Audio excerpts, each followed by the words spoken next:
ಇಡೀ ಇಂಟರ್ನೆಟ್ನಲ್ಲಿ ಇದೀಗ ಸದ್ಯ ವೈರಲ್ ಆಗ್ತಿರೋ ಈ ಒಂಟಿ ಪೆಂಗ್ವಿನ್ ಕತೆ ಕೇಳಿದ್ರೆ ನಿಮ್ಮ ಮೈ ಎನ್ನುತ್ತೆ.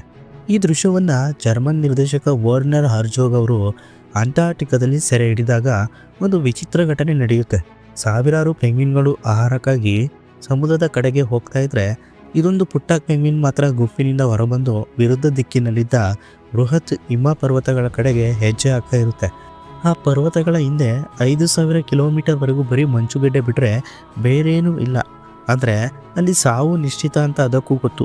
ಕ್ಯಾಮ್ರಾಮ್ಯಾನ್ ಆ ದೃಶ್ಯ ಸೆರೆ ಹಿಡಿಯುವಾಗ ನಿರ್ದೇಶಕರು ಅದನ್ನು ತಡೆಯಲು ಪ್ರಯತ್ನಿಸ್ತಾರೆ. ಆದರೆ ಅಲ್ಲಿದ್ದ ವಿಜ್ಞಾನಿಗಳು ಹೇಳ್ತಾರೆ, ಅದನ್ನು ತಡೆದು ಮತ್ತೆ ಗುಂಪಿಗೆ ಸೇರಿಸಿದ್ರು ಅದು ಮರಳಿ ಹೋಗಲ್ಲ. ಯಾಕಂದರೆ ಅದು ತನ್ನ ಹಾದಿಯನ್ನು ನಿರ್ಧರಿಸಿ ಬಿಟ್ಟಿದೆ.